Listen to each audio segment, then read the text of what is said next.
The suspect in last month's deadly rampage at a Colorado LGBTQ nightclub was charged Tuesday with 305 criminal counts in what could be the most heavily prosecuted murder case in state history, authorities said.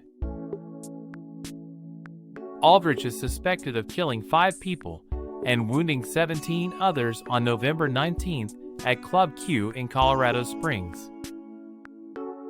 5 more were injured but not by gunshots. 12 others were victims with no visible injuries, police said. Allen said he couldn't recall a murder trial with so many counts.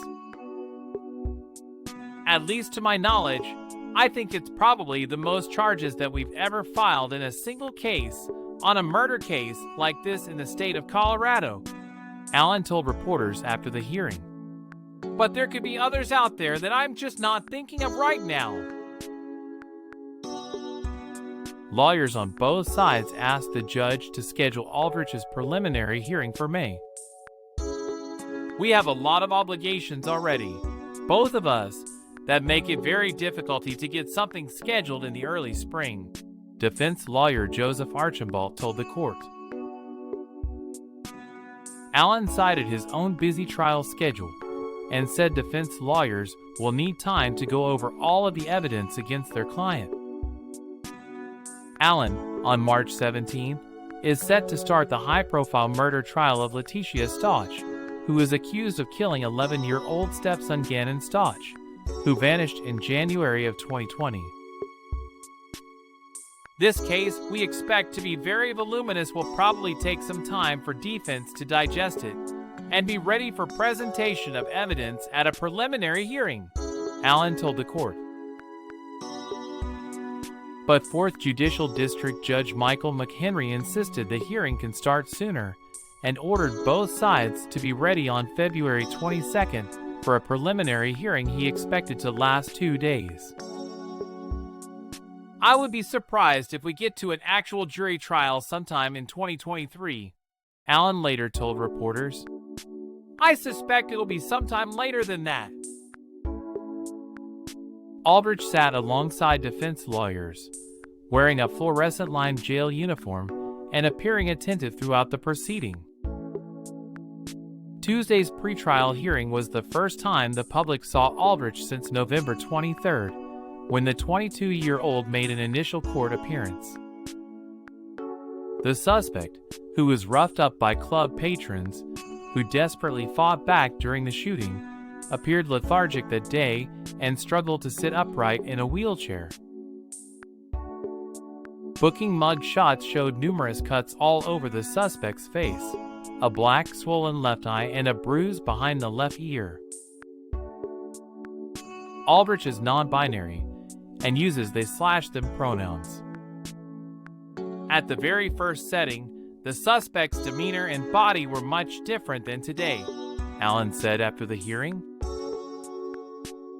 The suspect walked into the courtroom today appears to have healed, to some degree, from the bruising that was apparent on face at the last setting. Witnesses have credited the fast action of Army veteran Richard Fierro, 45, and Navy Petty Officer 2nd Class Thomas James for pouncing on the gunman and limiting the carnage.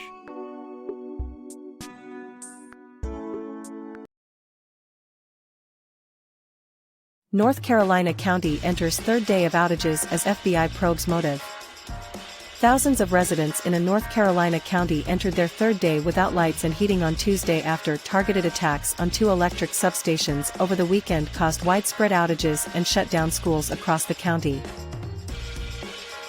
As of early Tuesday afternoon, more than 34,000 utility customers in Moore County were still without power, according to Duke Energy's online outage tracker. The company serves a total of 47,018 in the county. Crews are making good progress on the substation repairs in Moore County, Duke said in a statement. Our technicians continue to work in 24-hour shifts and remain on schedule to bring service back on by early Thursday. The outages came after a suspect was alleged to have driven up to two Duke Energy power substations Saturday night and opening fire, disabling the two substations and plunging tens of thousands of people into a blackout. In a news conference Monday evening, North Carolina Governor Roy Cooper said the attack raises a new level of threat. Moore County Sheriff Ronnie Fields said the attacks at the substations located in West End and Carthage, about 5 miles apart, appeared to be targeted. But a motive in the attacks remains unclear. One theory, suggesting the outages may have been intended to shut down a drag performance that had faced backlash and protests, has continued to spread across social media. On Monday, Fields said authorities had not ruled out a possible connection. "We are looking at everything right now," Fields said. "There's absolutely nothing off the table. We're investigating all leads. We have cooperation from federal and state law enforcement agencies that are assisting us with this, and there's no stone that we're leaving unturned," he said, with the FBI and state investigators joining the inquiry to find out who was behind the attacks and why. A state of emergency with a 9 p.m. to 5 a.m. curfew was brought into effect in the county, with shelter arranged for those in need of electricity for medical devices or heating. Schools, meanwhile, remained closed on Tuesday. Due to the continuing widespread power outage in Moore County and on Moore County schools' operations, all schools will be closed to all students and staff on Tuesday, Moore County Schools said in a tweet Monday. The said an announcement would be made by 4 p.m. Tuesday on whether schools would remain closed on Wednesday. In a statement Monday, Duke Energy said crews had restored power to thousands of customers since the two substations were attacked. But the company warned outages could continue for many until at least Thursday.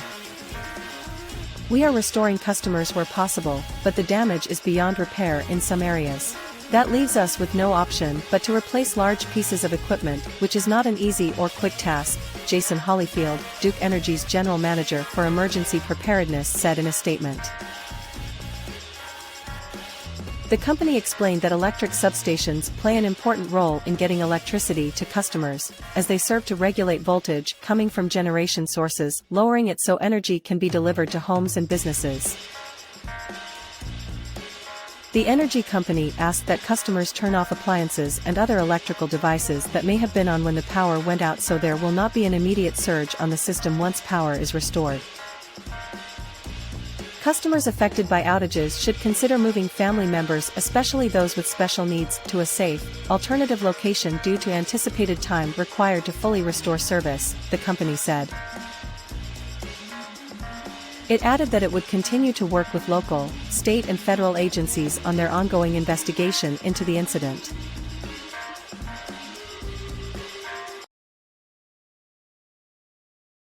TSMC UPS its Arizona chip-making investment to $40 billion ahead of Biden's visit.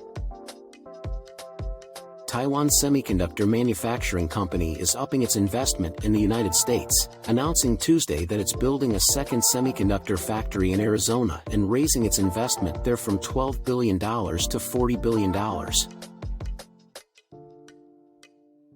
The move marks one of the largest foreign direct investments in the history of the United States, according to the company.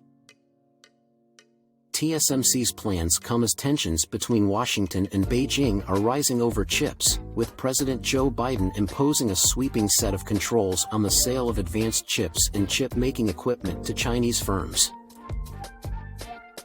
Biden visited the manufacturer's site in Phoenix and spoke about bringing jobs and investment to the state. Other lawmakers and business leaders also attended the event, including Apple CEO Tim Cook. TSMC previously announced that it was building a $12 billion facility in Arizona that will eventually manufacture 3-nanometer chips, TSMC's most advanced technology. Between the two factories, thousands of high-paying high-tech jobs will be added to the state and 600,000 wafers per year will be produced, the company said. TSMC accounts for an estimated 90% of the world's super-advanced computer chips, supplying tech giants including Apple and Qualcomm. Chips are an indispensable part of everything from smartphones to washing machines, but are also difficult to make because of the high cost of development and the level of knowledge required, meaning much of the production is concentrated among a handful of suppliers. The White House is touting the new investments as a direct result of Biden's economic plan, including the $200 billion CHIPS and Science Act. Biden has been visiting communities where companies like TSMC and Intel have announced new investments since the passage of the law this summer. It means more workers in these major factories, but it also means more opportunities for suppliers and contractors, good-paying construction jobs, opportunities for small and medium-sized manufacturers and suppliers, National Economic Council Director Brian Deese told reporters in a call on Monday. It means economic opportunity for communities that have often been left behind in economic cycles, including traditional energy communities that have powered our nation for generations and tribal nations. The global chip shortage first surfaced at the beginning of the pandemic, which upended supply chains and changed consumer shopping patterns. Automakers cut back on their orders for chips while tech companies, whose products were boosted by lockdown living, snapped up as many as they could. The facility Biden will visit Tuesday in Phoenix is slated to begin producing chips in 2024. The new facility should start production in 2026.